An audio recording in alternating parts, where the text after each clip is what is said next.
monsieur, bonsoir. Heureux de vous retrouver, vous savoir nombreux à regarder cette autre édition de Face à l'actu. Nous sommes dimanche, le 30 juillet 2023, dernière édition de ce mois. Évidemment, nous allons grandement revenir sur les faits qui ont marqué l'actualité, tels que traités par la rédaction de STV cette semaine, le sommet Russie-Afrique auquel le président Paul Biya a participé, les obsèques officielles pour le chairman Ni Jong-Fondi, et puis cet effondrement dans la ville de Douala qui a fait plus d'une trentaine de morts. Tout cela avec comme fil conducteur de l'émission le sport, le football et la Fédération camerounaise de foot qui, comme vous le savez, vit des moments de contestation interne qui ont conduit pour certaines contestations à des exclusions, pour d'autres à des démissions. Et pour la circonstance, nous recevons ce dimanche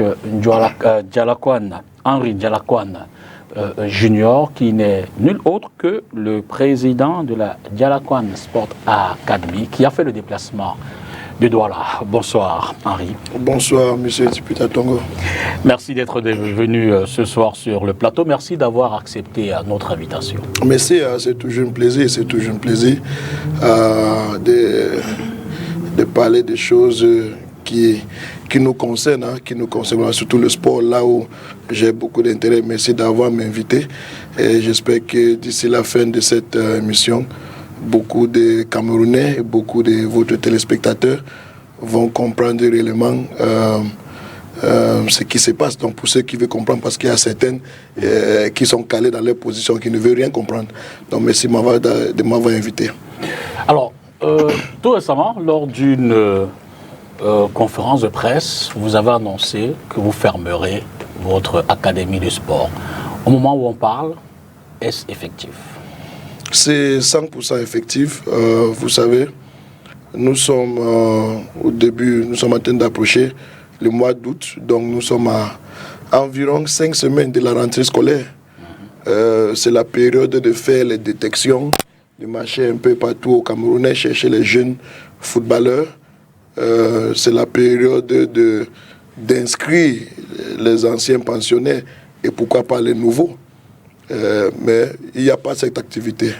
Depuis que nous avons fait cette annonce, il y a presque un mois, tout a été suspendu et nos pensionnaires sont en train d'être inscrits ailleurs et nos meilleurs joueurs plus matures sont en train d'intégrer les autres clubs, soit au Cameroun, soit à l'étranger. Donc, ce qui est sûr, c'est qu'au moins pour l'année 2023, l'année sportive et scolaire 2023-2024, il n'y aura pas d'activité au sein de la Dialakwan Sport Academy.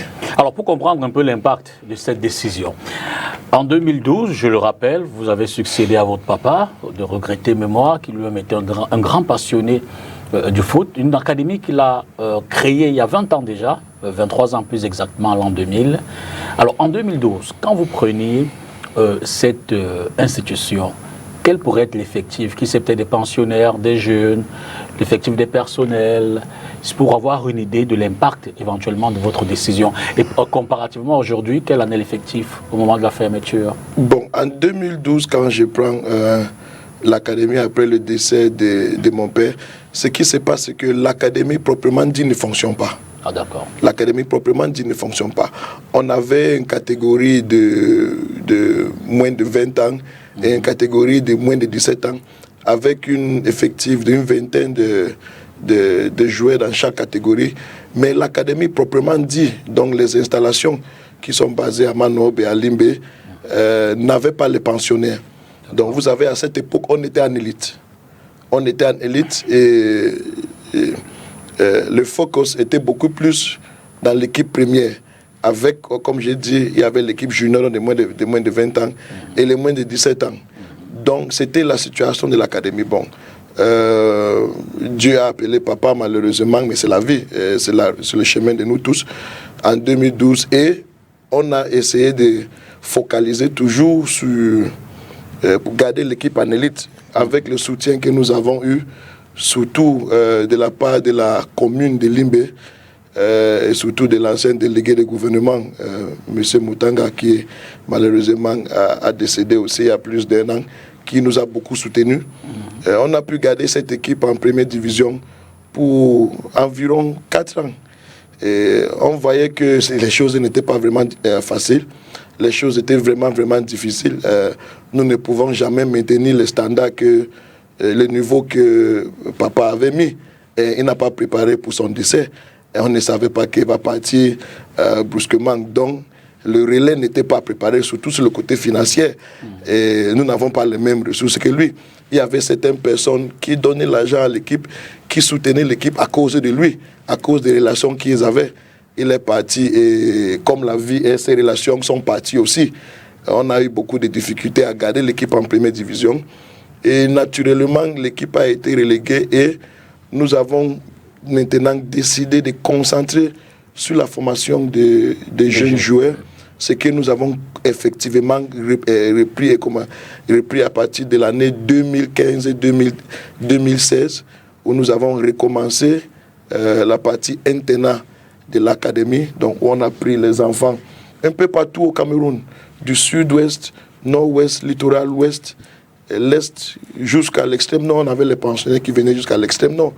Nous, on était en train de concentrer sur cet aspect-là, qui était donc la formation. Et on se battait bien, on se battait très bien.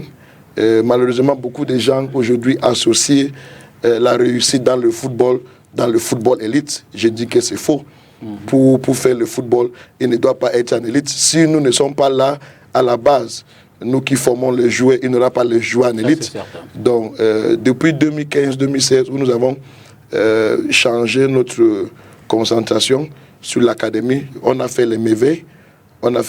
Et cette année, malheureusement, je dis, on avait une très bonne équipe, des enfants qu'on a recrutés à l'âge de 12 ans, 13 ans, 14 ans. Moi-même, personnellement, je suis allé jusqu'à Kumba, jusqu'à Manfé, jusqu'à Ekona, dans le sud-ouest, et partout dans le Cameroun, pour aller chercher ces enfants. On les a gardés et jusqu'à cette année, ces enfants ont eu une certaine maturité. Et la majorité d'entre eux ont trouvé entre les âges de 17, 18, 19 ans. C'est eux qui jouaient dans notre équipe première. Et ils étaient en bonne position pour qualifier pour les interpools, et pourquoi pas aller tout. Je prends ce moment d'abord pour féliciter l'équipe de Issosa de Limbe qui vient d'être couronné champion des interpools. Ça montre que le niveau du football au sud-ouest est très élevé parce que tout le monde sait, il y a environ un mois, Ndjalakwan Sport Academy a été victime d'une des plus mauvais arbitrages que le monde entier a vu. On y revient. Pas seulement au Cameroun, le monde entier. Et avec ce jeune groupe de joueurs que moi-même j'ai personnellement détecté depuis 2015 ou 2016, que j'ai gardé aujourd'hui, il se trouve avec un peu de maturité. D'accord. Alors, c'est sensiblement pour quel effectif que vous encadriez comme joueur? Il y avait combien de jeunes environ dans votre académie? Et puis au-delà des compétitions que vous jouiez, ces joueurs, vous les placez également sur le plan international? Bien sûr. On avait 4 ou 5 catégories d'âge principalement. On avait les moins de 13 ans, moins de 15 ans, moins de 17 ans et les moins de 20 ans. Ça fait 4 catégories. Dans chacune de ces catégories, l'effectif tourne autour de 23 et 30. Ça dépend par catégorie. Donc, c'est-à-dire que chaque année, depuis environ 7 ans, nous avons eu un effectif globalement, toute l'académie, d'environ 100 à 120 pensionnaires dans toutes les catégories. Donc, ces enfants, pour la majorité, ne payent absolument rien. Prise en charge, pension totale. Pension totale. Il y a peu qui peut-être donnent une petite contribution. Mais vous savez, surtout ceux qui jouent bien au ballon, vous ne pouvez pas aller à Manfé, vous trouvez un bon footballeur, que sa maman vend les beignets en route, et vous la demandez de payer 1 500 000 francs. C'est impossible, parce que c'est le coût moyen pour former un footballeur pendant un an. 1,5 million. 1,5 million. Parce qu'il n'y a pas seulement le football. Exact. Donc le football, donc, il faut payer les encadreurs, il faut payer le reste du staff qui s'occupe de la logistique, qui s'occupe... Environ combien de personnes au niveau du stade? Et quels sont les rôles? Entraîneurs, médecins et ainsi de suite. On a une vingtaine de personnes embauchées. Ah d'accord, quand même. Qui malheureusement vont perdre l'emploi parce qu'on va fermer, on a déjà fermé l'école. On a une vingtaine de personnes embauchées.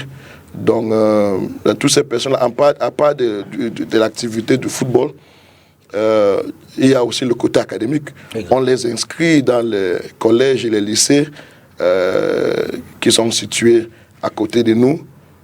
Il y a le transport, le bus est là pour les amener à l'école chaque jour et les ramener pour les entraînements en soirée et la fin de leur programme de la journée. Il y a plusieurs autres choses qui prennent en charge. Donc c'est une pension complète. Et comment vous financiez tout cela? Comment nous finançons tout ça? D'abord les membres de l'association, qui est ma famille principalement, et les autres personnes, comme on dit en anglais, people of goodwill, les amis qui aident. On écrit les petites lettres de sponsoring, ou demande d'aide à des personnes qui donnent les sommes qu'ils peuvent donner. Certains donnent 50 000, certains donnent 100 000, certains individus qui donnent jusqu'à 1 million, 2 millions.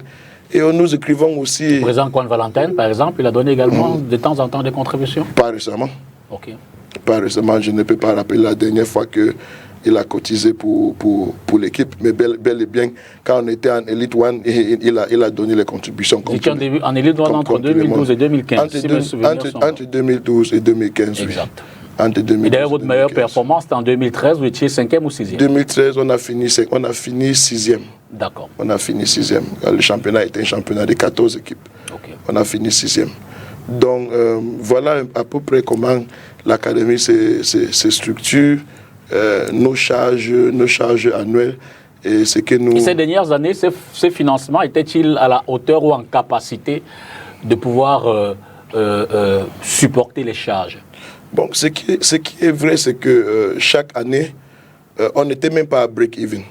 Okay. On n'était même pas à break-even. C'est les pertes pratiquement chaque année. Ça, c'est clair.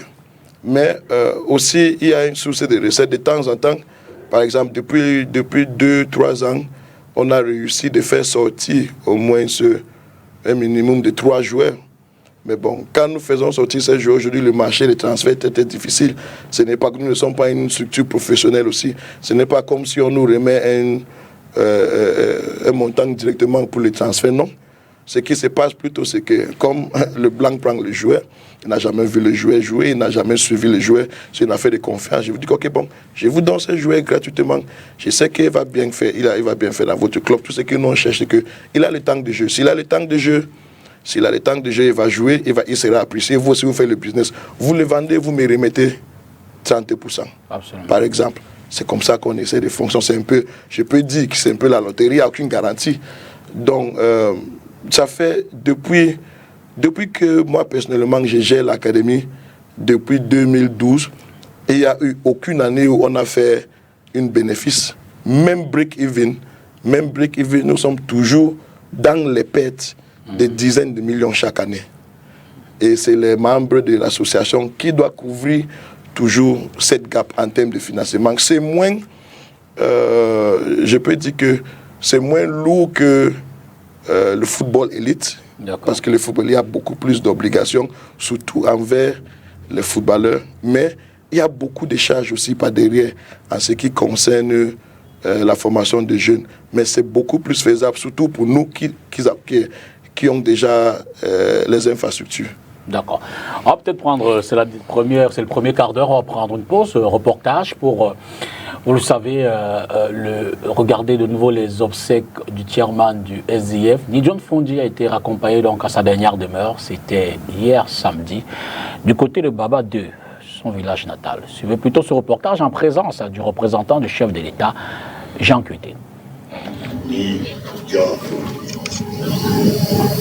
Nidjon Fondi, élevé à la dignité du Grand Cordon dans l'ordre du mérite camerounais à titre posthume. Drapé des couleurs vert, rouge, jaune, drapeau camerounais, c'est dans son cercueil disposé au centre de la place aménagée à Babatou que l'homme a reçu cet ultime hommage de la République.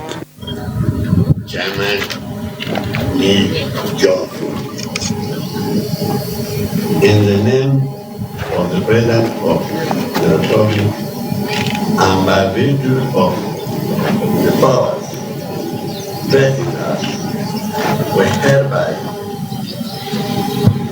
posthumously raise you to the dignity of Grand Cordon of the Cameroon order of merit.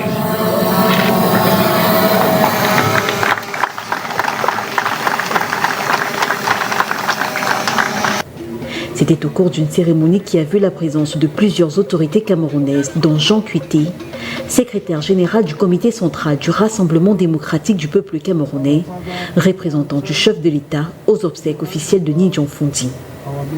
C'est autour de 13 h que commence la cérémonie précédant l'inhumation de l'homme disparu à 82 ans.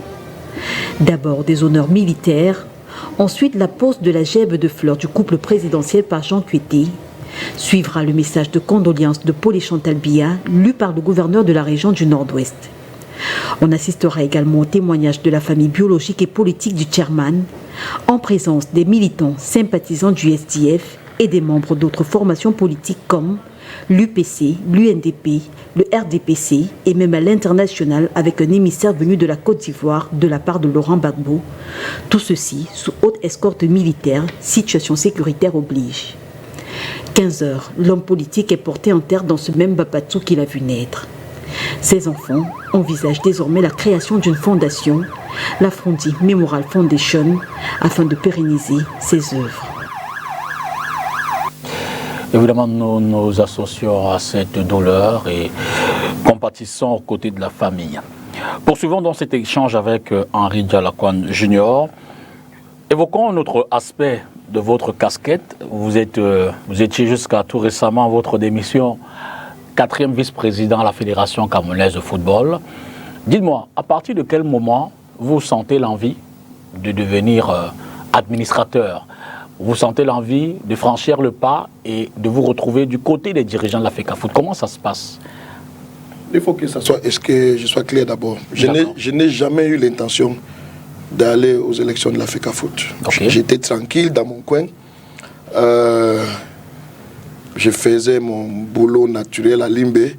Je suivais mes affaires et je travaillais au quotidien là où j'ai une obligation et un contrat d'emploi.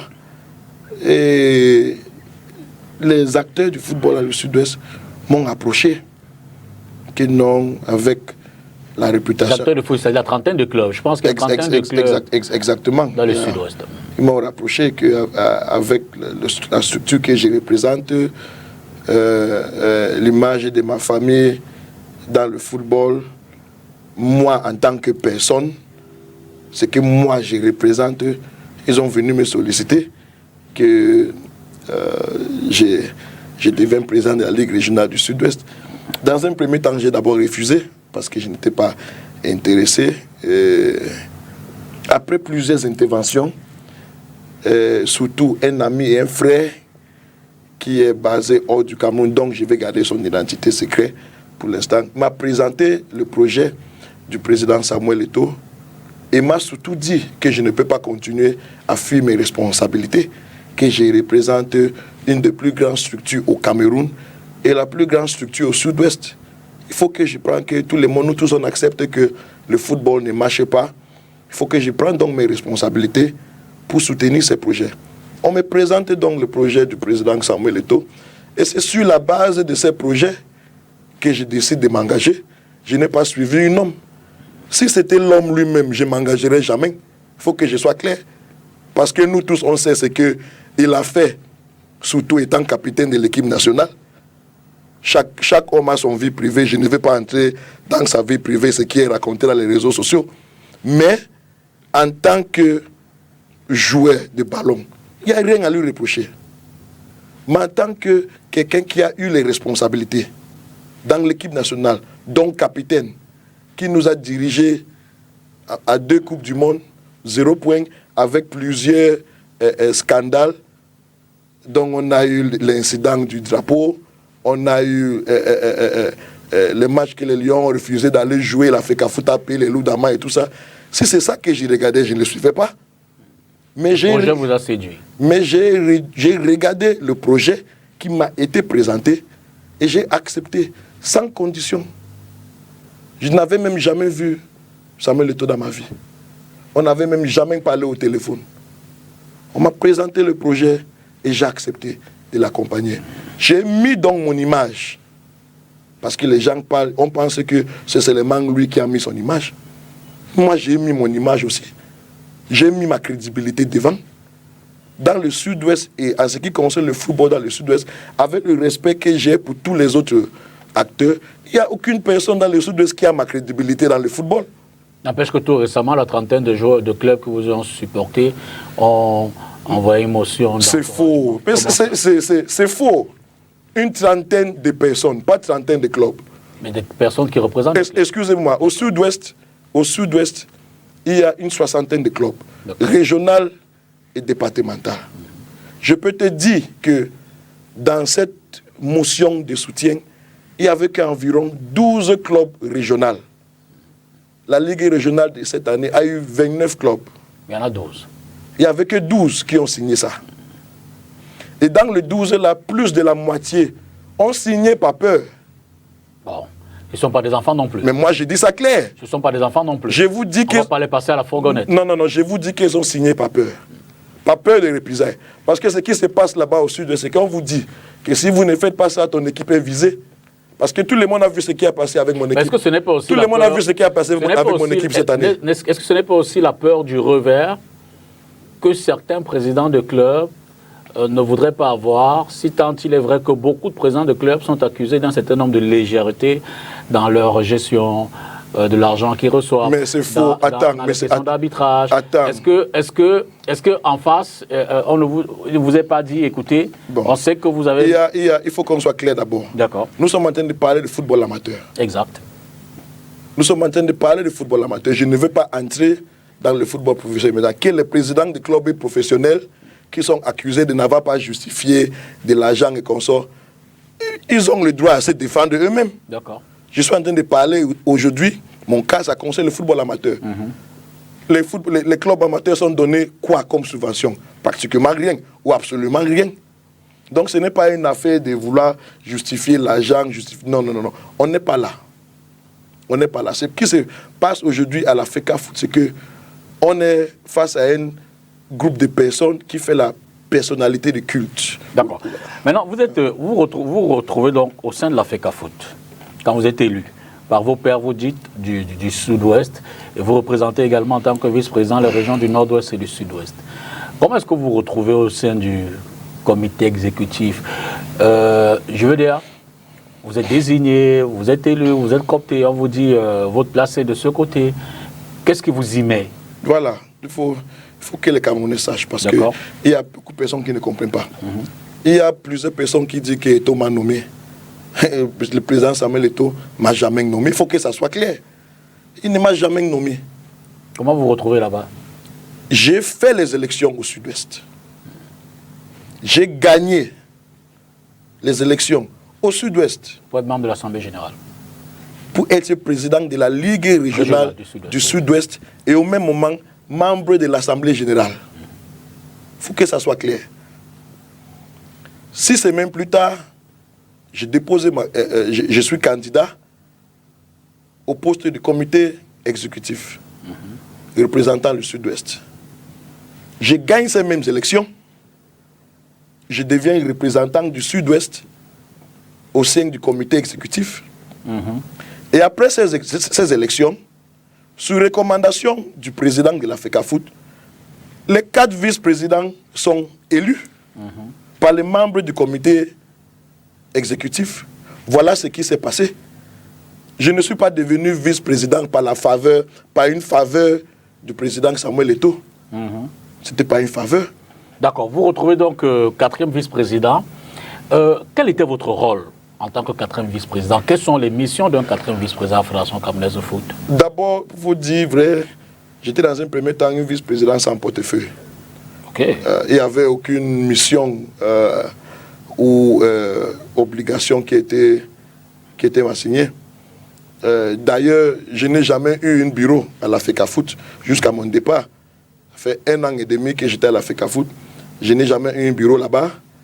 Je n'ai pas fait plus de 7 passages. En tant que vice-président de la FECA Foot, je n'ai jamais fait plus de 7 passages dans cette maison. En septembre 2002, donc presque 1 an après l'élection, le président me nomme président de la commission marketing médias, de marketing, promotion et des médias.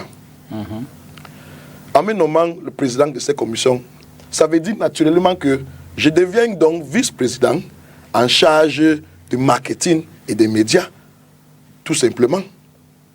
Parce que la commission médias et marketing doit coordonner les activités marketing et médias de la fédération. Donc, à partir de septembre 2022, je deviens donc vice-président en charge du marketing. En septembre, nous sommes à 2 mois de la Coupe du Monde. Cette même mois de septembre, les Interpools ont eu lieu à Limbe. Et j'ai été nommé coordonnateur. Il faut donc savoir ce que j'ai fait en tant que coordonnateur de cette grande compétition qu'on vient d'avoir une autre version des Interpools qui vient d'achever à Yaoundé, que je dois d'ailleurs dire, j'ai regardé à la télé, puisque je suis suspendu, je ne peux pas aller au stade, j'ai regardé à la télé, il faut que je félicite quand même les organisateurs. Ça a été bien organisé. Ça a été bien organisé. Et je suis très fier.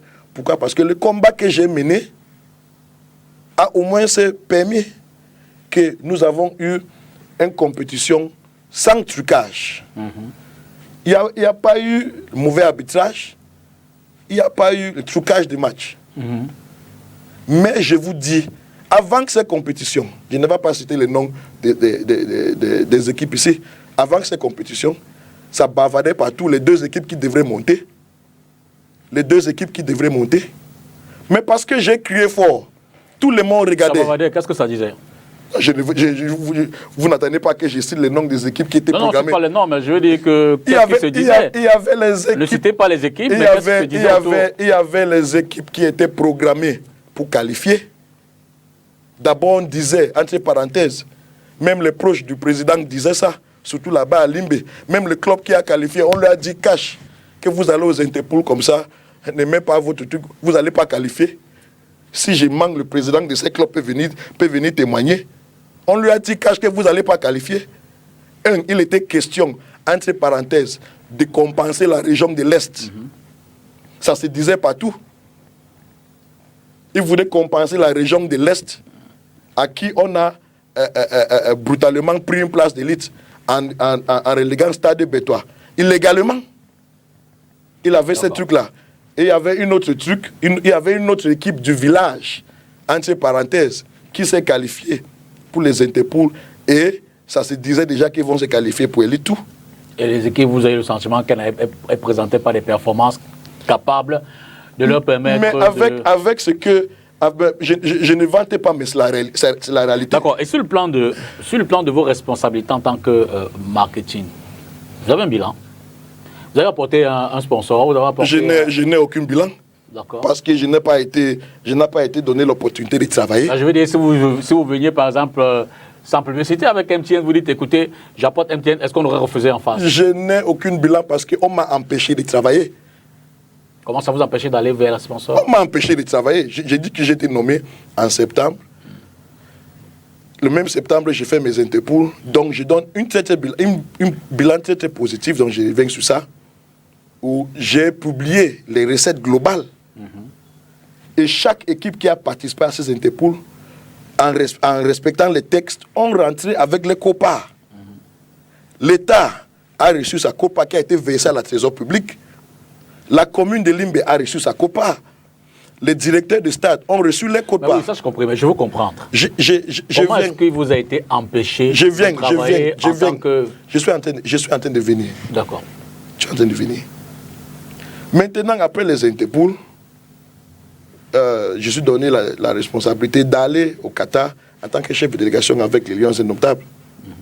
Au retour donc de cette compétition, d'abord avant de partir, je convoque la première session de la commission de marketing pour me familiariser avec mes membres.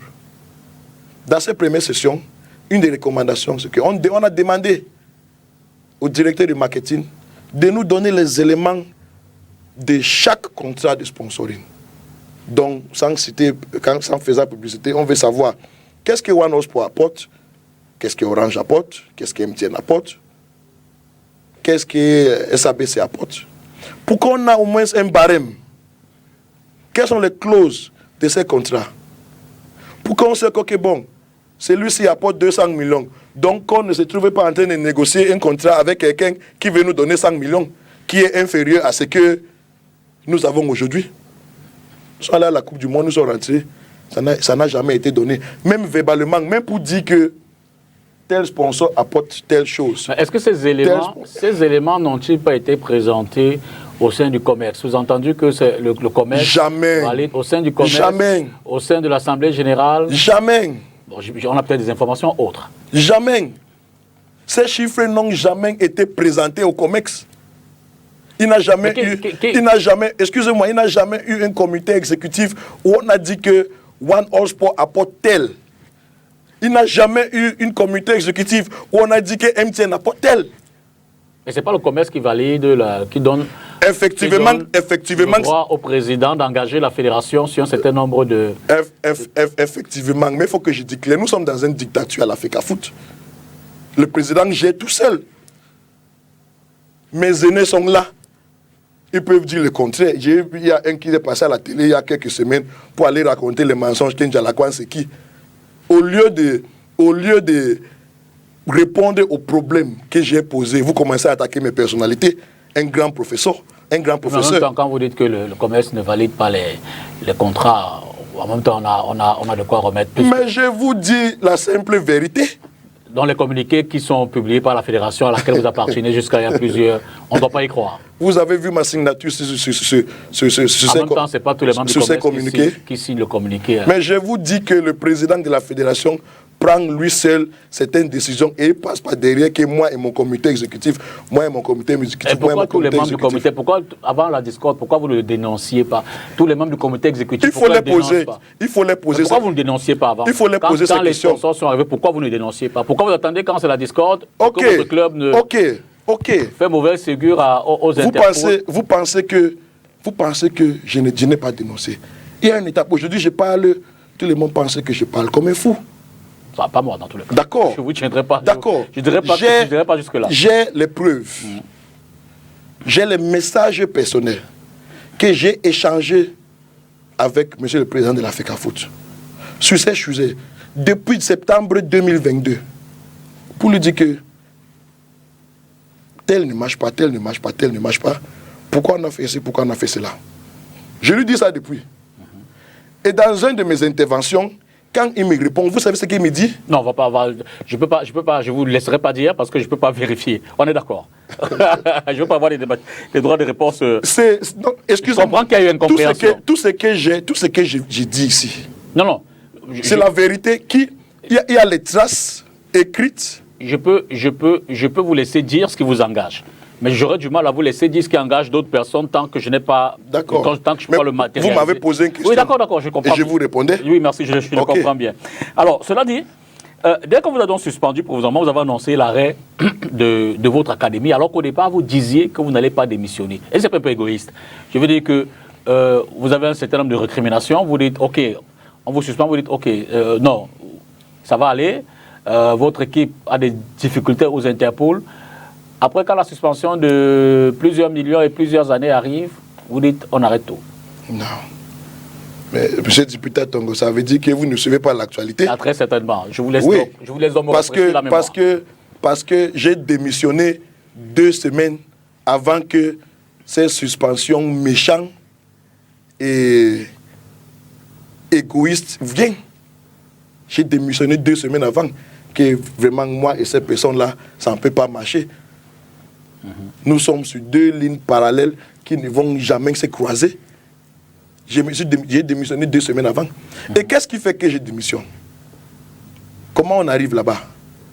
D'abord, pendant les Interpol, bien avant que ça, comme j'ai dit, que depuis septembre 2022, je me plains auprès du président, qui ne fait rien de mes plaintes, qui jette mes plaintes à côté. En janvier, j'ai même dit au président que je vais démissionner. Mais allez lui demander, j'ai toutes les preuves. J'ai émis mon souhait au président de démissionner. Mais les injustices que vous dénonciez aujourd'hui, là, depuis que vous êtes président, est-ce que c'est la première fois que c'est dans le football? C'est la toute première fois. Ah bon? Alors, C'est la, les années excusez-moi, antérieures, c'est la toute. les années antérieures, les championnats qui connaissaient autant de Il y avait, il fallait se réunir pour arrondir les bords, finir les saisons et tout le reste. Il y avait certainement les manquements en gestion. Ça arrivait partout. Même sur le plan du jeu. Ça arrivait partout. Sur le plan du jeu, les erreurs arbitrage naturelles, même les cas de corruption où peut-être l'adversaire corrompt l'arbitre. Mais ce qui est différent cette fois-ci, c'est que les ordres viennent d'en haut. Avant, les autres venaient d'où? Mais avant, c'est les simples, ça peut être les simples d'affaires de corruption. Je n'ai jamais, j'ai dit ça en face de tes caméras, qu'aujourd'hui le président de l'Africa Foot se trouve dans une situation où il est impliqué dans les trucages et manipulations des matchs. Non. Mais excusez-moi, mais c'est la vérité. Je ne peux pas matérialiser cela. J'ai les preuves.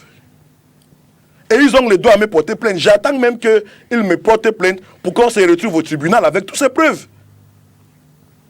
J'ai les preuves. Il y a une plainte qui est déjà partie à la FIFA. Et la FIFA m'a répondu avec tous ces éléments. J'ai encore les éléments que je n'ai pas encore sortis en attendant que nous soyons en justice officiellement. Mais depuis que je parle, c'est leur habitude. Il y a 2 secrétaires généraux qui ont démissionné avant moi. Il y a plusieurs membres du COMEX qui ont démissionné. Et beaucoup de ces personnes ont été, entre parenthèses, emprisonnés. Ils ont été enfermés. Depuis je parle, pourquoi ils ne m'ont pas fait la même chose? Ça fait plus de 1 mois que je parle. La semaine passée, ils ont sorti les rumeurs sur Facebook que j'étais à New Bell. Je peux même vous dire que l'ami du président, le président de Popo, allait déposer une plainte contre moi à la gendarmerie, à la compagnie de gendarmerie à Limbe, et je suis convoqué là-bas demain. J'irai avec toutes mes preuves. Et on va voir s'il va continuer avec ce qu'il est en train de vouloir faire. J'irai là-bas avec tous mes éléments. On verra la suite. Je vous dis bel et bien, on a eu les... Est-ce que c'est seulement moi qui se plaint? Je parle je plains depuis janvier où j'ai même dit au président que je vais démissionner. Mais il ne me répond pas. Ce qui déclenche tout, c'est quand je vois que le match de mon équipe a été délibérément manipulé pour que mon équipe perde, parce que pour eux, c'était une mesure de me corriger et de me restreindre de faire certaines choses. Mais la malchance pour eux, c'est que ça m'a plutôt motivé de les exposer. Et je dis bel et bien que mon match a été manipulé depuis le sommet de l'Africa Foot. On va prendre le deuxième reportage de ce dimanche. Revenons en quelques mots sur le sommet Afrique-Russie auquel a pris part le Cameroun à travers le chef de l'État, Paul Biya, s'y est rendu. Voici les grandes lignes.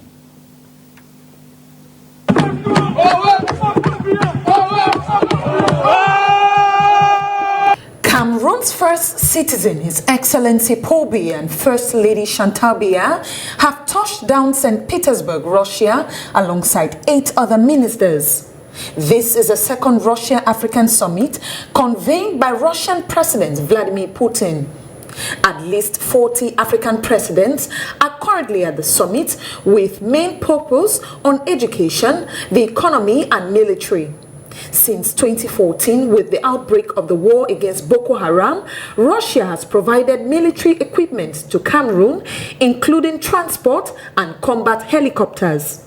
The humanitarian crisis in Europe and Africa, triggered by the conflict between Russia and Ukraine, which has left 7,000 persons homeless and millions killed, will also be discussed.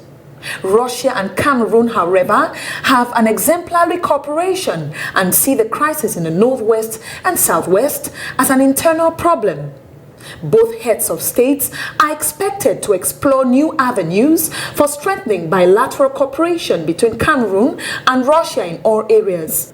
The participation of a Cameroonian delegation at this second Russia-African summit in St. Petersburg is an opportunity to finalize steps taken towards attracting the Russian investments to Cameroon and increase the trade volume with both partners.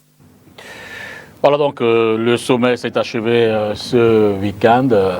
le président de la République a eu un tête-à-tête avec le président de la Fédération de Russie et donc pour la coopération bilatérale entre les deux pays, coopération qui va se renforcer sur des questions académiques et puis économie et commerce, entre autres.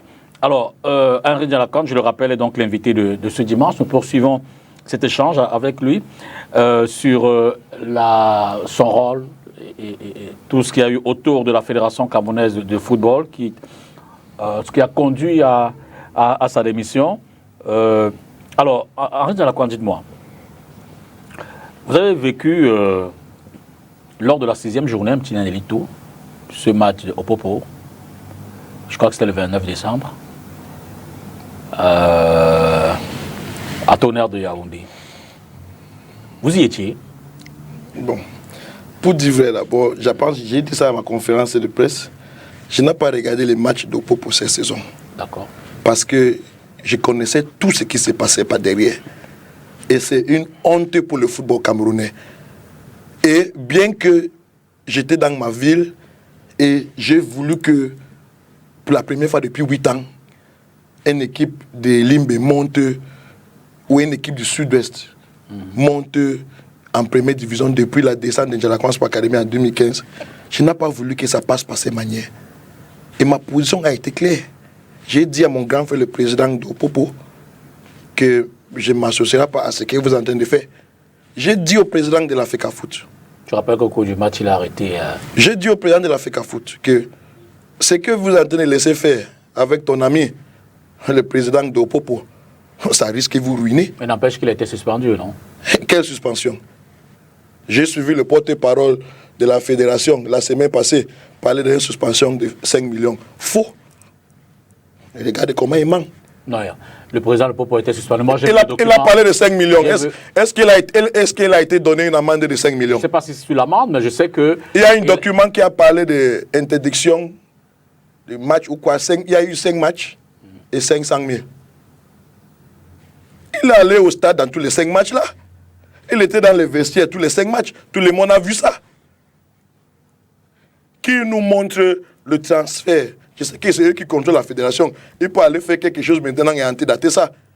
Qui nous montre l'amende de 500 000 payés?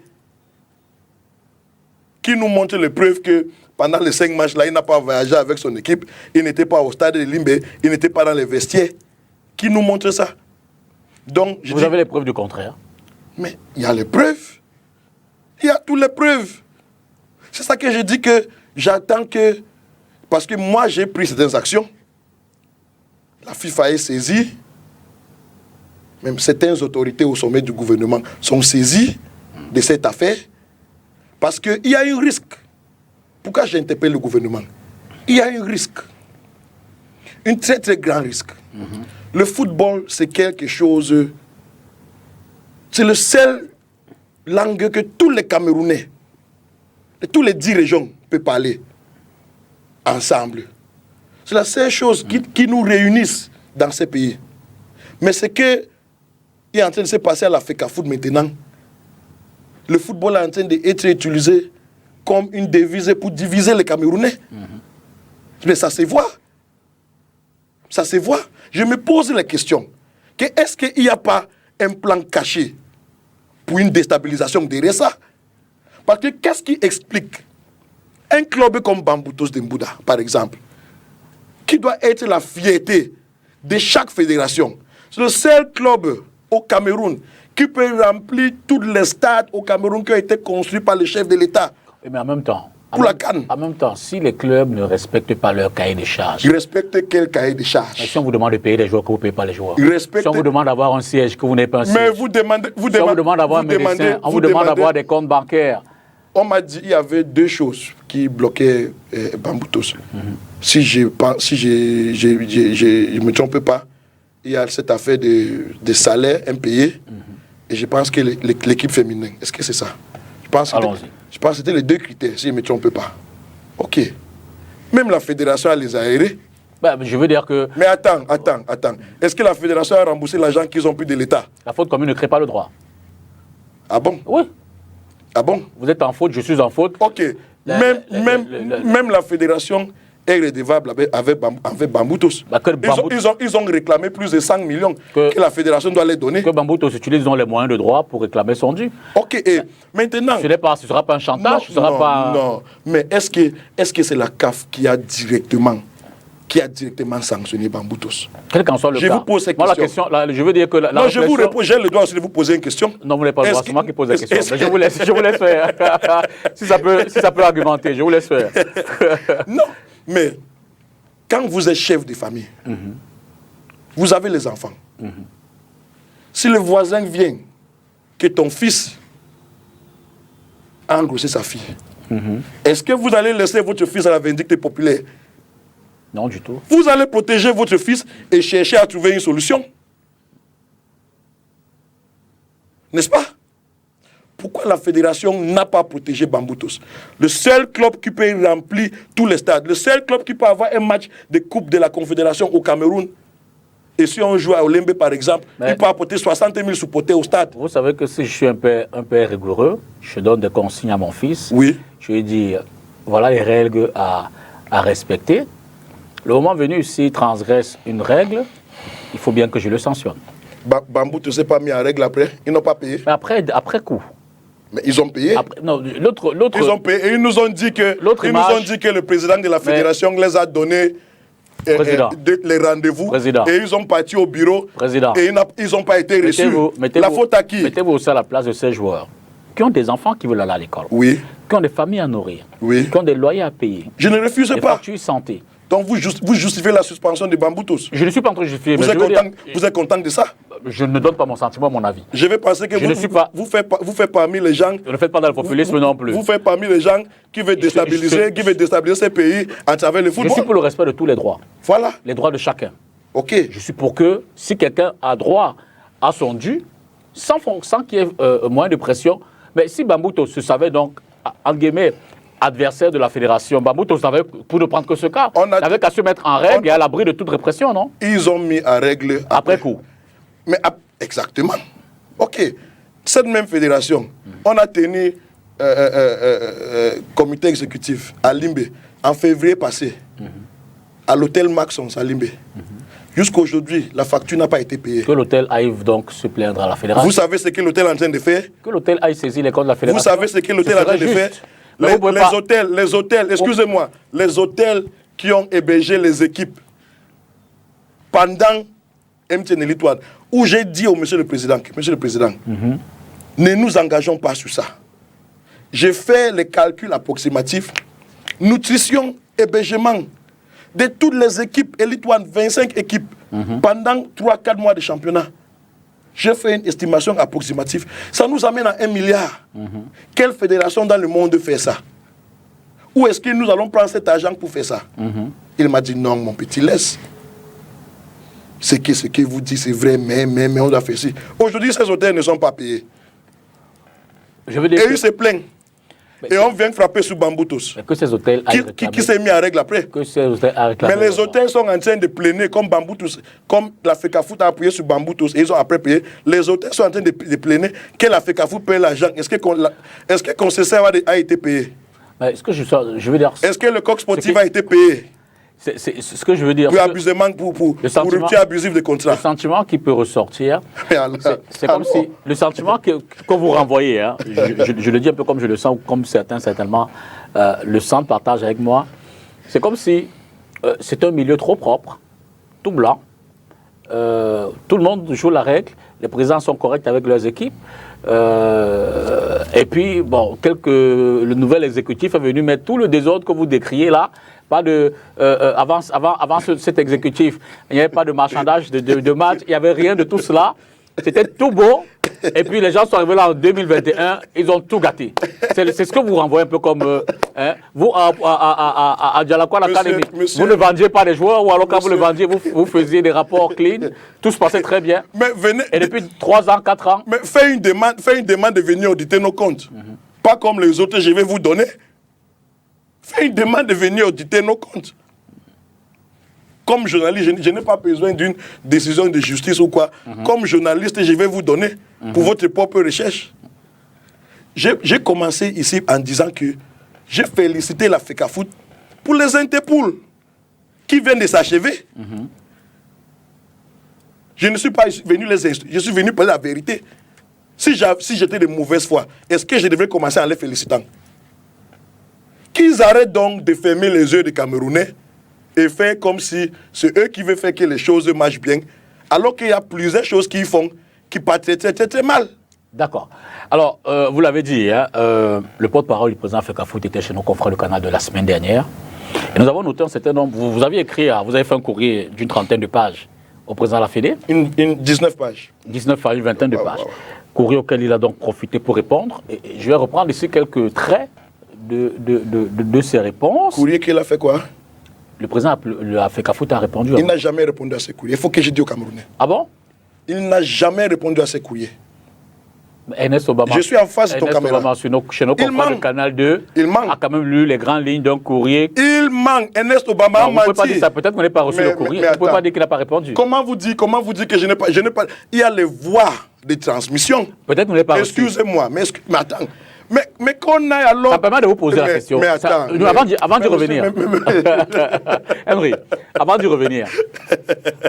Votre adresse, en tant que 4e vice-président, oui. Est-ce à Tinga ou au sein de votre académie à Limbé? Mon adresse en tant que... Je suis un professionnel. D'accord. OK? Je travaille pour une entreprise bien connue. OK? Si mes fonctions de 4e vice-président disaient que je devrais prendre résidence à Yaoundé ou travailler à Yaoundé, c'est simple. Mon patron m'a soutenu pendant les élections. Je devrais seulement aller lui voir que, bon, patron, je suis sollicité pour aider le football camerounais. Je veux être, comment on appelle ça? Mise en disponibilité. Voilà. On ne suspend mon contrat d'emploi, je n'ai pas resté à Yaoundé. Mais je n'ai jamais été sollicité. Je devais aller m'installer à Yaoundé, sous les escaliers. Donc vous n'avez pas reçu le courrier? Jamais. Tout compte fait les grandes lignes du courrier qu'il a lu. Je le dis un peu comme je l'ai noté, hein. Ce sont mes notes, mais j'espère qu'on va garder l'esprit. Vous êtes au sein du comité exécutif représentant le nord-ouest et le sud-ouest depuis 17 mois. Avez-vous fait des rapports sur l'état du football dans votre zone? Visite de site, descente sur le terrain. Avez-vous fait des rapports en tant que représentant de ces clubs dans l'évolution du football dans ces zones, création de clubs, entretien des infrastructures, évolution des compétitions, nombre d'acteurs autour du football? Est-ce qu'on peut trouver à la Fecafoot aujourd'hui un document du représentant des zones nord-ouest, sud-ouest? Ok. Il faut que je dise clair, je ne suis pas un représentant des zones nord-ouest, sud-ouest. J'ai été vice-président de la Fecafoot venant de ces zones. Il n'y a aucun texte qui dise que je représente ces zones.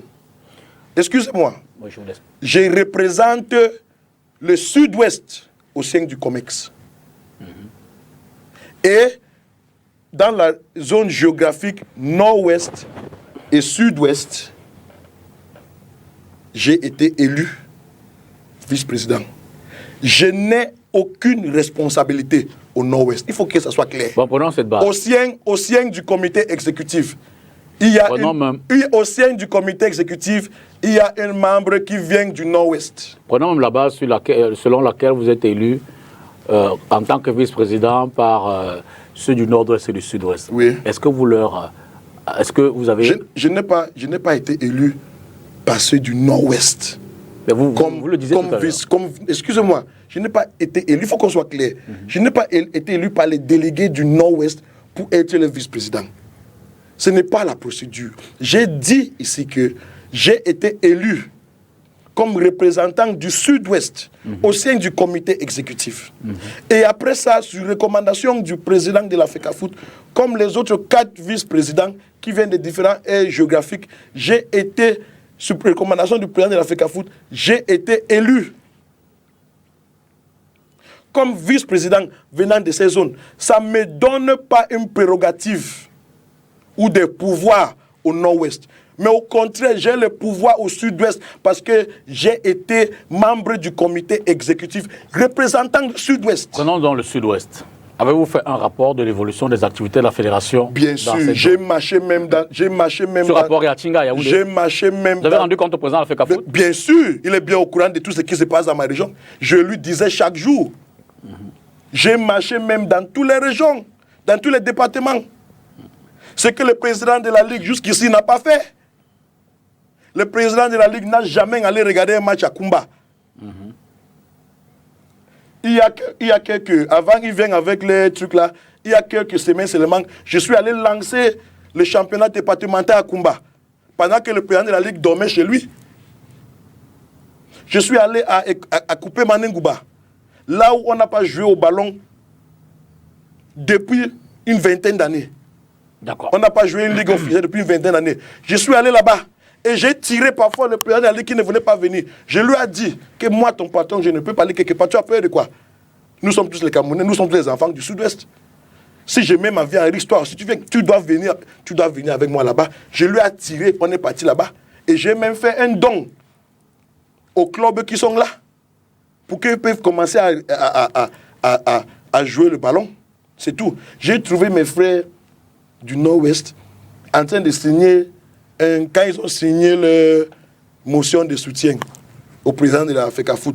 Parce que maintenant, il veut occuper la place que j'ai laissée. Nous, on connaît comment ça fonctionne. Oui, mais je veux dire, quand vous parlez des autres, c'est comme si vous les infantilisez. Non, vous avez dit pour le premier groupe qu'ils ont peur, comme si c'est des enfants. Maintenant, vous dites que ceux du Nord-Ouest veulent...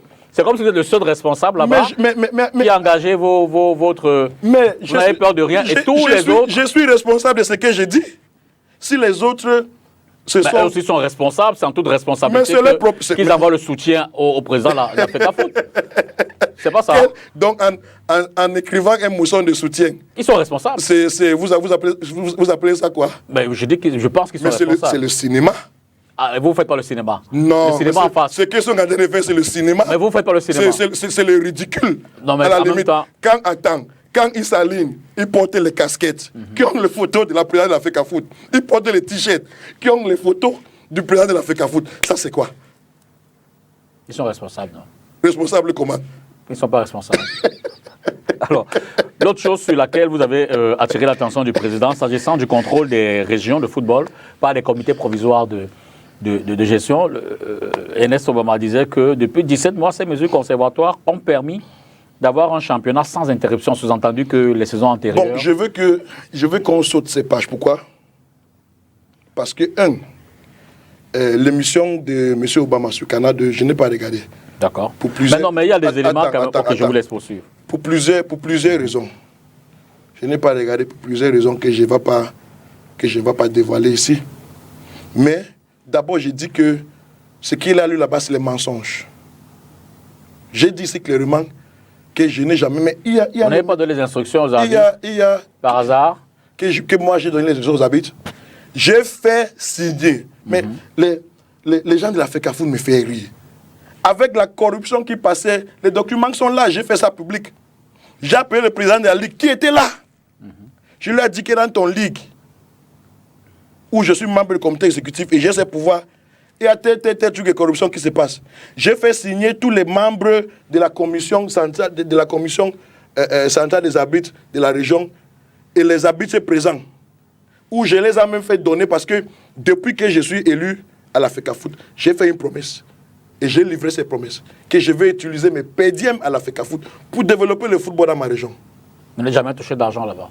Mais je prenais mon salaire et je faisais les dons. Comment vous dire que j'ai touché? J'ai touché. Mais ce qui est entré dans mes propres poches, ça n'atteint pas 20% de ce que j'ai perçu. C'était combien votre salaire? 800 000. Vous pensez que à cause de 800 000, je vais vendre mon honneur? Parce que c'est moi-même qui démissionne. C'est moi-même qui commence à critiquer la FECAFOOT. Vous pensez que je vais être un esclave à cause de 800 000? Jamais. Je prenais cet argent même, je partageais au club. Je ne peux jamais être un esclave à cause de l'argent. Donc je prenais cet argent, je partageais au club. J'ai donné les maillots, les ballons, les chasubles et consorts. Les médias, je leur ai donné le matériel de travail qui couvre le championnat.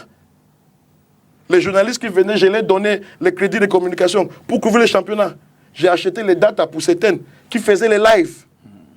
J'ai acheté ces équipements, les téléphones, les caméras pour certaines. Tout ça, parce que je savais, je connais la mentalité des Camerounais, tout ça, j'ai ça enregistré dans un registre. Chacun prenait, il déchargeait. Je ne parle pas pour parler. Chacun prenait, déchargeait. Toi, club, tu viens prendre les ballons, tu décharges. Tu viens prendre les maillots, tu décharges. Et j'ai regardé même mes arbitres qui m'attendent. Mais regarde, on est en train de jouer un championnat. On dit que les arbitres, c'est portée rouge. L'arbitre de touche, portée rose. L'arbitre Chantal, portée rouge. L'autre portée quelque chose à propos de rouge. Je dis que non, ce n'est pas normal. D'accord. J'ai fait une don de maillots aux arbitres pour qu'ils soient propres. Et dans cette cérémonie où était assisté, qui était live sur Facebook et qui était à la Ligue régionale, qui a été tenu à la Ligue régionale en présence du secrétaire général de la Ligue, de l'agent administratif et du président de la Ligue. J'ai fait signer les arbitres un engagement anti-corruption. Que les membres de la FECAFOOT eux-mêmes, le président de la Ligue, ils ont cacheté après. Ils ont mis le cachet de la FECAFOOT sur cet engagement. D'accord. Et c'est sur ça qu'ils viennent dire que j'ai corrompu les arbitres. Vous voyez la mentalité que nous avons dans ces pays. Quelqu'un fait signer un engagement anti-corruption qui est disponible pour tout le monde à voir. Et on dit plutôt que j'ai corrompu les arbitres. On va prendre une autre pause, on repart à la régie pour cette fois-là revenir en quelques traits sur la conférence de presse donnée jeudi dernier par le président national du MRC, Maurice Kamto, est donc revenu sur l'organisation des prochaines élections pour lesquelles il a quelques recommandations, qu'il a fait quelques recommandations au gouvernement. Et je me souviens, quand on nous reprochait, c'était le cantique que l'on chantait sur les plateaux de tous les médias publics, le cantique hebdomadaire, le cantique préféré des réunions et des débats du dimanche, sur le fait que le MRC a boycotté les élections de 2020 et que par conséquent il était mis hors du jeu démocratique. Vous voyez donc que dès l'instant où nous avons boycotté les élections, on a occulté le fait qu'en 2025, il y avait les législatives et les municipales. Et tout le monde, y compris certains dans nos rangs, ne parlait plus que de présidentielle. Oh, Kamto est méchant. D'ailleurs, il a boycotté parce qu'il ne pense qu'à la présidentielle. Non! Notre parti et son organe dirigeant savaient et sait qu'il y a des élections législatives et municipales en 2025. Et que le MRC prendra part à ces élections. Pourquoi le RDPC, qui est mensongèrement présenté comme une machine électorale, est-il si fébrile et apeuré à l'approche des élections législatives et municipales de 2025? Et je le dis ici à l'opinion nationale, mais aussi aux amis du Cameroun, notamment au cercle diplomatique, que l'on biberonne aux mensonges dès qu'ils mettent le pied à Yaoundé en leur disant l'opposition ne peut rien parce que le RDPC est une machine. Mais c'est une machine qui n'est jamais sortie du garage. Chantez tant et si bien que lorsque vous rencontrez certains diplomates étrangers, ils vous disent oui mais enfin comment allez-vous faire parce que le RDPC est une machine. Et voilà que cette machine se dégonfle comme une baudruche devant la perspective électorale. Nous sommes prêts pour les élections. Ils ne peuvent pas nous refuser notre expression libre, pacifique dans les rues et nous refuser le processus électoral. Ils ne peuvent pas. S'ils veulent que le jeu politique camerounais se fasse ailleurs, alors il se fasse ailleurs, mais sous leur responsabilité. Le MRC est porteur d'un grand projet pour le peuple camerounais, celui de la renaissance nationale. Nous y travaillons jour et nuit. Ligne, hein, le résumé ou le point de la conférence, du point de presse d'ailleurs, de Maurice Kamto, c'était jeudi à Yaoundé. Je le rappelle, Henry Dialokan Junior est notre invité de ce dimanche dans le cadre de cette émission, suite à non seulement sa démission à la Fédération camerounaise de foot, mais surtout sa décision de mettre un terme définitivement à ses activités sportives dans le cadre de son académie. Alors, nous en étions à On parlait de quelques faits de corruption. Mais je veux dire que dans ce jeu de corruption, il y a souvent le corrompu et le corrupteur. Mais quel est le rôle des présidents de club dans ce jeu-là? Il faut que mon grand frère, le président de la FECAFOOT, nous dise. Parce que le président de la commission des arbitres, il y a quelques semaines, a fait une conférence de presse, ou a fait un point de presse, ou une interview, où il disait qu'une plainte a été déposée pour les affaires de corruption. Il y a les trucages des matchs et consorts. Mais où sont-ils avec cette investigation? On veut voir les présidents des clubs qui sont impliqués dans les paris sportifs. Y a-t-il des présidents qui jouent au paris sportif? Mais c'est ce qu'ils ont dit. C'est ce qu'ils ont dit. Même la semaine passée, un fidèle du président était sur un plateau avec un président de club en élite, où il lui a accusé de jouer le paris sportif, quoi. Mais j'ai dit à ce président de club que, mon cher président, si vous ne portez pas plainte contre ces gars, ça veut dire que, effectivement, tu joues au paris sportif. Il faut porter plainte contre lui. Mais donc, selon ce que vous savez, personne ne joue au jeu de paris sur les matchs. Mais il joue. D'accord. Les présidents de club, les joueurs, les arbitres, tout le monde joue.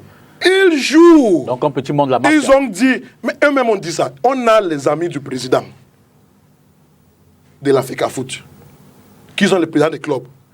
Mais il y a les choses terribles qui se passent au sud-ouest. Même jusqu'à ce matin, dans le forum, la même personne là vient dire que eux, ils sont le mafia. Le foot, surtout au Cameroun maintenant, c'est la mafia. Il n'y a rien que quelqu'un peut faire. C'est la mafia. Il dit ça, cache, pas en privé, en public, que c'est notre mafia, c'est notre temps. Mais quand vous voyez le président de la FECAFOOT lui-même s'engage avec Société de paris sportifs, qu'est-ce que ça vous dit? Mais est-ce que ça n'a rien à voir? Est-ce que les textes... Non, mais ne dis pas que ça n'a rien à voir. C'est un contrat lucratif. Il a un code de promo.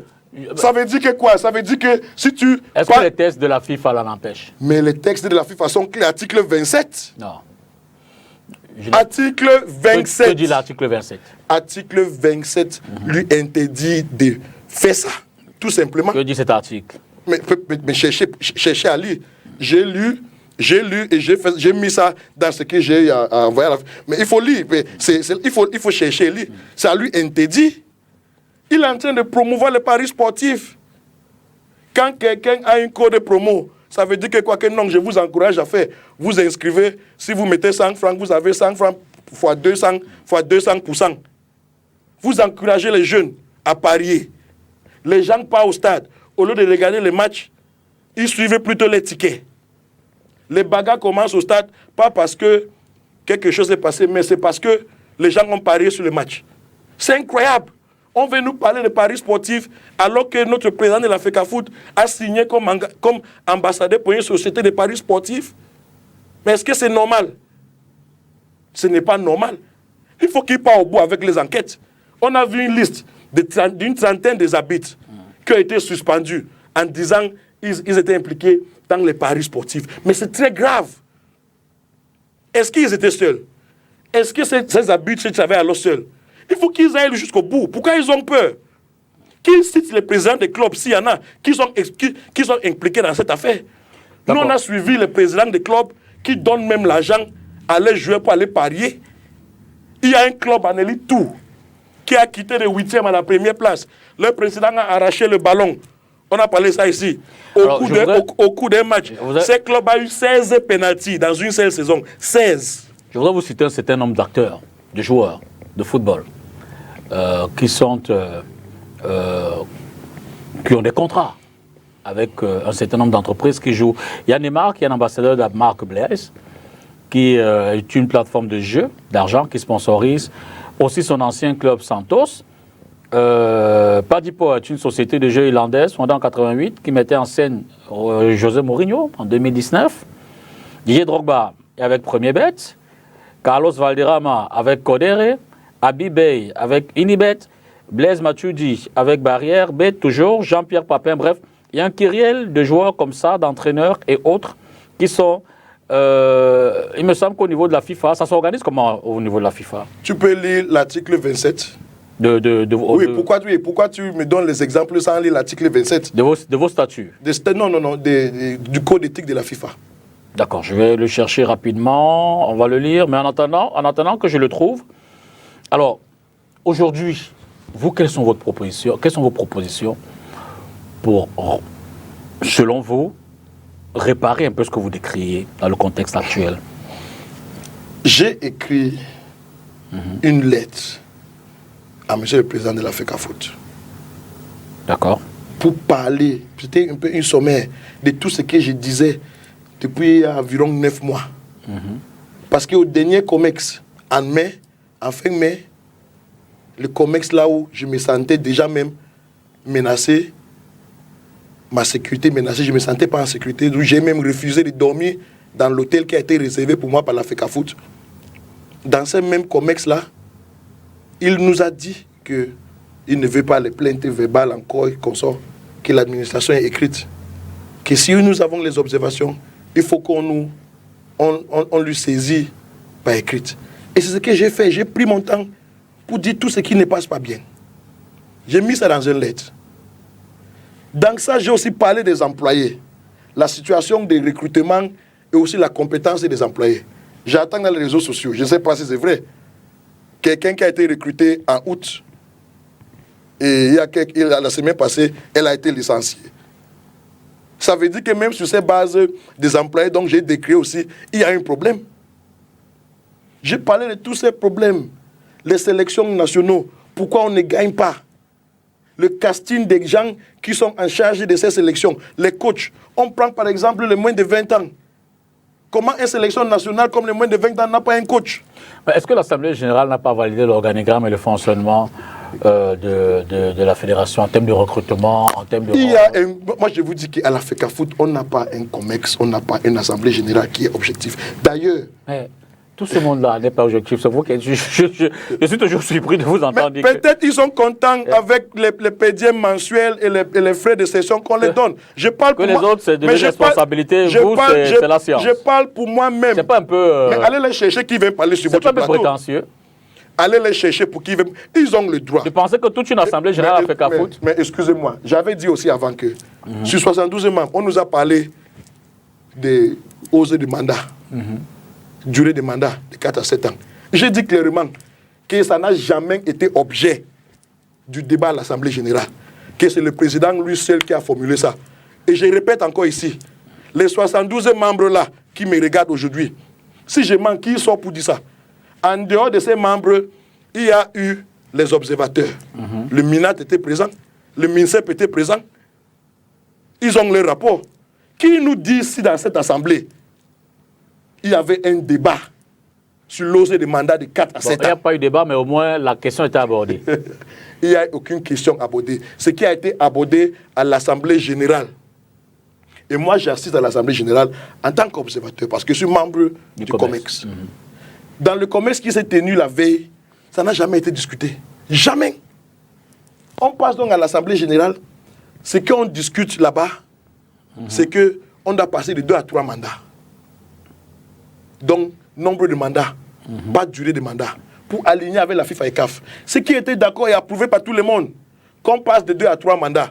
Comment donc on s'est trouvé que l'Assemblée générale, il paraît que l'Assemblée générale a voté, ou l'Assemblée générale a dit qu'on doit aller à 7 ans. Ça n'a jamais été discuté. Jamais. Mais s'il manque qui viennent dire, j'ai encore les preuves sur ça, les échanges avec le président même sur ça. Qu'au cas où ils disent que j'ai en train de mentir, on va sortir ça. Je propose même d'ailleurs parce que à chaque sortie que je fais, de leur côté, ils font semblant de créer la distraction. J'ai fait une conférence de presse, 3 jours plus tard, ils ont fait une pointe de presse, pas une conférence de presse, pour annoncer 6 millions de dollars venant de la FIFA. Mais tout le monde peut prendre cette information à l'Internet. Je pense que c'est peut-être même la toute première pointe de presse que le président de la FECAFOOT fait depuis qu'il est élu. Je pense bien que c'est la toute première pointe de presse ou conférence de presse ou n'importe quoi. Quel était donc le but de faire ça? C'était pas la distraction.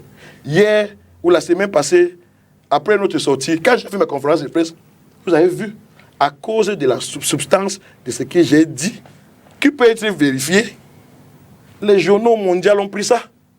Vous allez dire que vous allez dire que j'ai corrompu l'équipe en France. Vous allez dire que j'ai corrompu l'AS. Vous allez dire que j'ai corrompu Maca pour prendre ce que j'ai dit. Henri Jalakouane, que vous soutiennent dans votre démarche, qui sont ceux qui sont derrière vous? Mais pourquoi vous me posez ces questions? C'est une question. Comment je veux savoir? C'est mon intégrité qui est derrière moi. Je ne peux pas savoir. Il y a des milliers de personnes, même hors du Cameroun, qui me soutiennent parce que je dénonce ce qui ne passe pas bien. Dès que je vais sortir d'ici, je vais prendre mon téléphone, je vais voir une centaine de messages de soutien. Il y a certains qui m'insultent, mais beaucoup plus de soutien. Je reste tranquille, par exemple, parce que je suis en train d'engager un combat. Il y a les informations qui viennent de sources anonymes. Les audios, les vidéos qui impliquent certaines personnes de la FECAFOOT dans la corruption. On me donne ça aujourd'hui parce que je suis en train de mener un combat crédible. Et je dis qu'avec ces gens-là, que ce soit le cas, que c'est à la FIFA ou au TAS ou devant les juridictions au Cameroun, nous allons se retrouver devant la justice. Et quand nous serons devant la justice, ce que je garde encore va sortir. Ça va sortir. Et là, tout le monde et les Camerounais vont voir vraiment qui trompait qui. D'accord. Tout le monde va voir, ça ne va pas se cacher. On va prendre l'un des derniers reportages de cette émission. On retourne à Yaoundé pour aller à l'école de guerre, où là-bas une sortie, du moins certains officiers et autres hommes en tenue ont reçu des parchemins de fin de formation avec comme major de la promotion en camerounais, parce que vous le savez, l'école de guerre réunit à Yaoundé plusieurs nationalités. Reportage. Des acclamations nourries pour reconnaître le mérite d'un officier supérieur camerounais, issu de la gendarmerie nationale, major de la 18e promotion de l'école supérieure internationale de guerre de Yaoundé. Le nommé Kondi Bella Yves obtient le prix de l'excellence au terme de l'année académique 2022-2023. Comme lui, 60 apprenants venus d'une trentaine de pays africains et de France reçoivent pour certains un brevet de l'enseignement militaire supérieur de second degré et pour d'autres un master 2 en stratégie défense, sécurité, gestion des conflits et catastrophes de l'université de Yaoundé 2. Outiller les officiers supérieurs, une nécessité pour le haut commandement. Nos appareils de défense et de sécurité doivent forger des cadres militaires rompus au commandement, capables de tenir fermement la barre au milieu des tempêtes, face à la dangerosité du quotidien.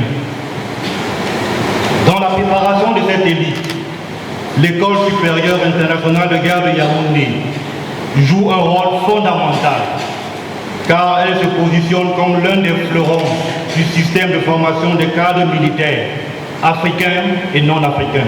Dernière étape d'un cursus militaire bien accompli, ces officiers supérieurs devraient, après cette formation, relever de nouveaux défis. Vous pouvez être légitimement fiers de ce que vous avez accompli. Dès votre retour dans vos formations respectives, montrez-vous à la hauteur des nouvelles responsabilités qui vous attendent.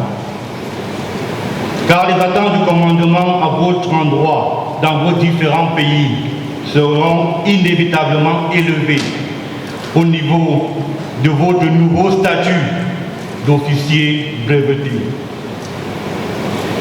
Pour cela, ayez le courage de vos opinions et la volonté de travailler autrement.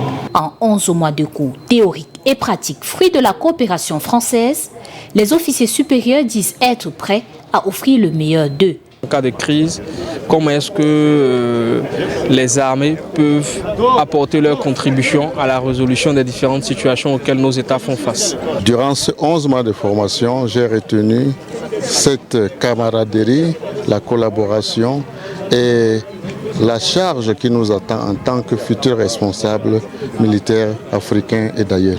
La cérémonie de remise de diplômes et des insignes, c'est ce 27 juillet 2023 à Yaoundé.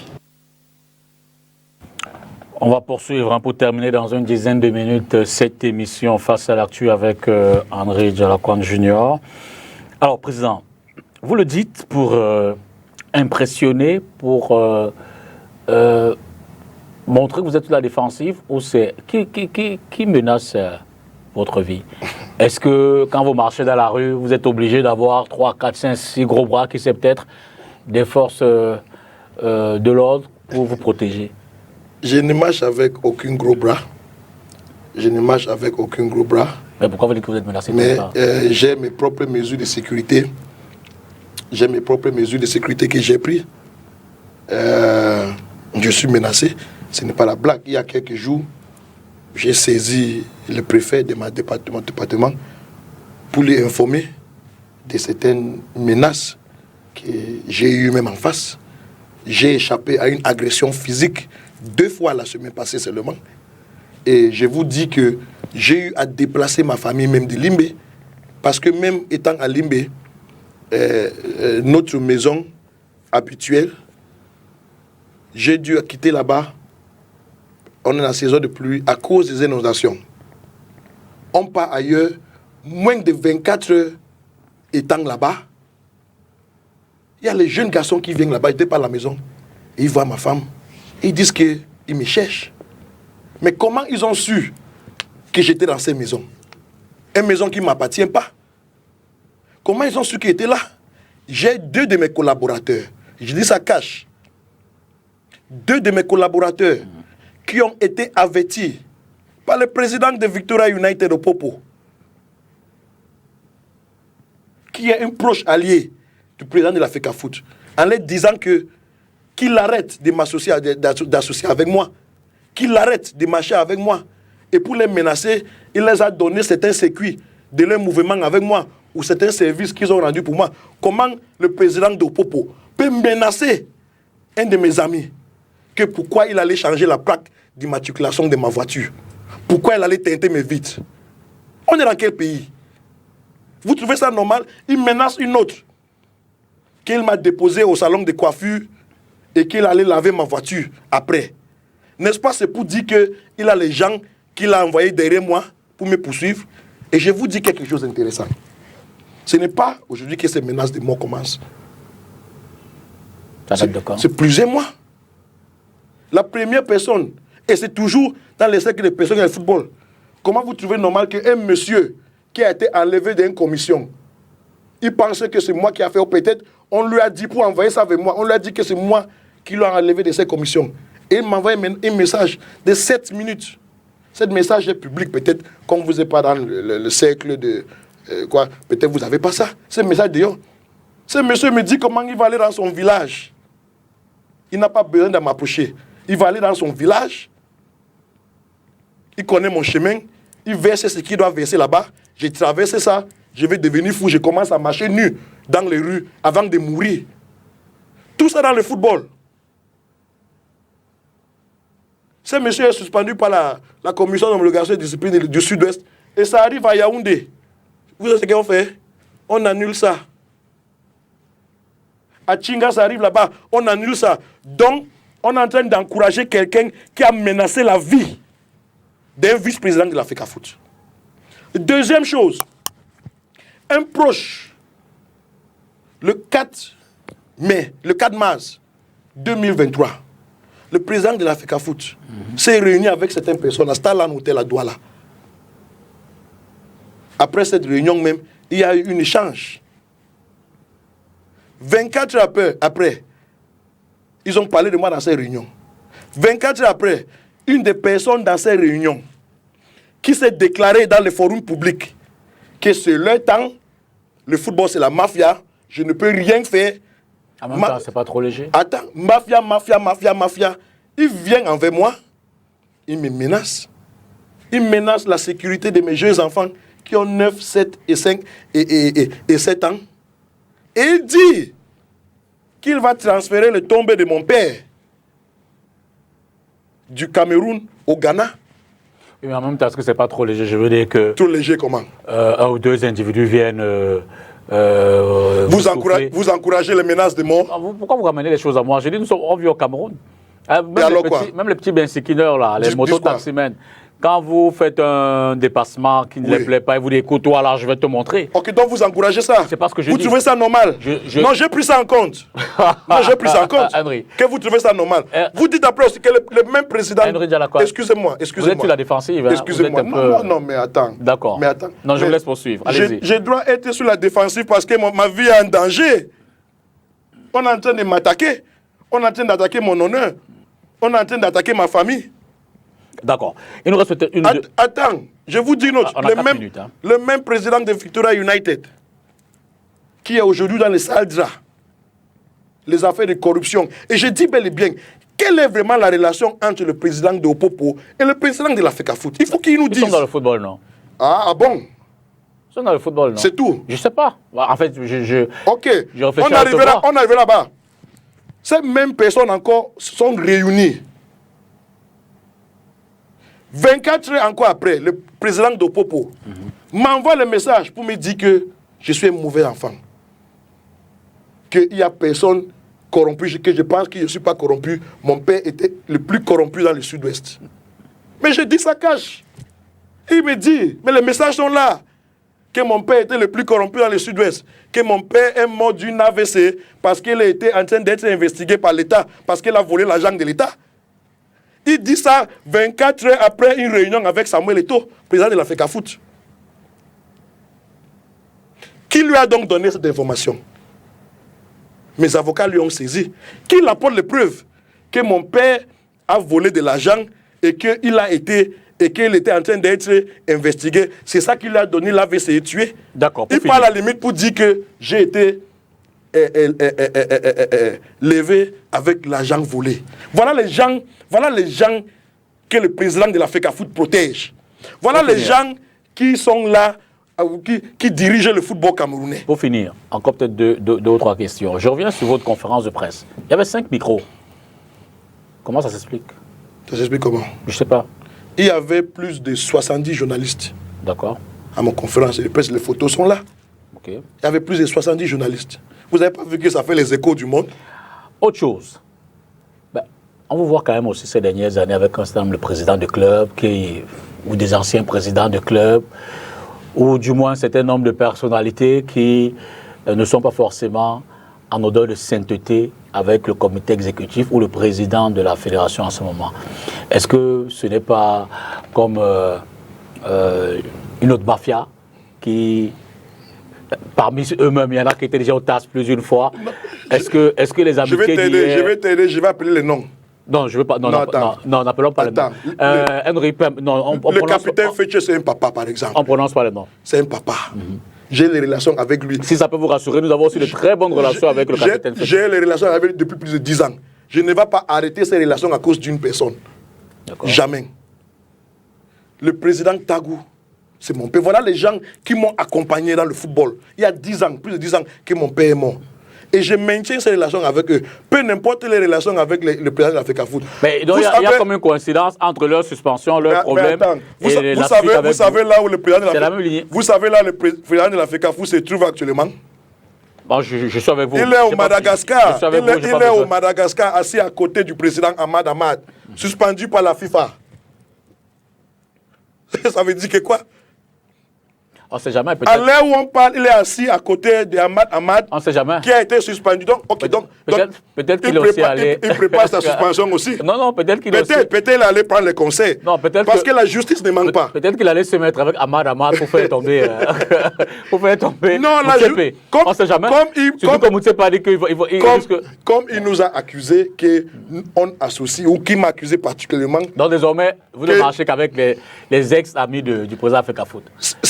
Ça peut être ses ex-amis, mais ce sont mes papas. Vous avez encore des amitiés au sein du comité exécutif actuel? Non, je n'ai les gens du comité exécutif. Donc vous avez coupé les points avec ceux d'en face pour non, je n'ai pas coupé depuis que je suis ici. Pour finir.